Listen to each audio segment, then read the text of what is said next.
beneath the statue of Mother Teresa, a woman known for his service, which came out from her deep love in Christ Jesus.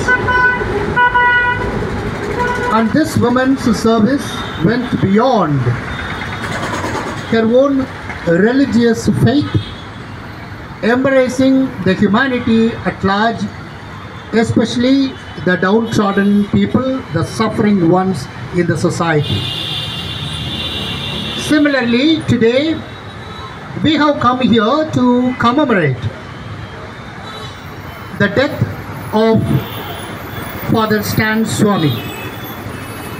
We all of us know that this man also loved the poor and the downtrodden, especially the suffering masses in the remote jungle of Jharkhand. He stood for the rights of the Adivasis. He educated them that the land belongs to them and the resources of the land belongs to them. He educated them. The only thing that can protect them from the dangers of the dominant community, starting from the government, which is supposed to take care of the poor and the marginalized, the only thing which can safeguard their rights is the constitutional provision.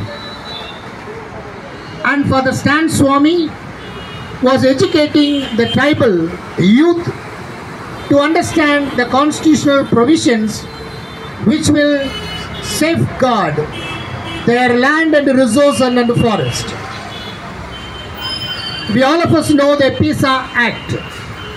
The PISA Act, which protects the tribals and the marginalized communities. Any decision taken by the government or any decision taken by the state has to be consulted first and foremost the civil society, especially the tribal people living in their land.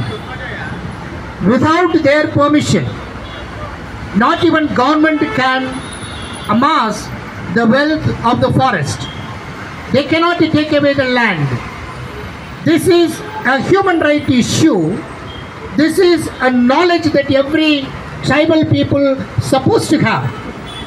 And Father Stan Swami, working among the Adivasis, he was enlightening them all these constitutional provisions, and which became a thorn in the flesh of the ruling community. We know that today the government having the nexus with the corporate companies, the poor are made more poor, more vulnerable. Rather, the corporate companies are supported by the government.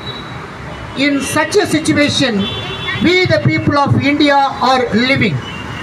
So in this context, when Stan Swami and many other civil rights activists, when they fought against the government in collaboration with the poor and the marginalized, naturally this man was implicated in false cases. The Bhima Koregaon case, which has nothing to do with the life and the work of Father Stan Swami, was linked with his work. As a result, this innocent man who stood for the rights of the tribals was implicated into false cases, and he was investigated by NIA.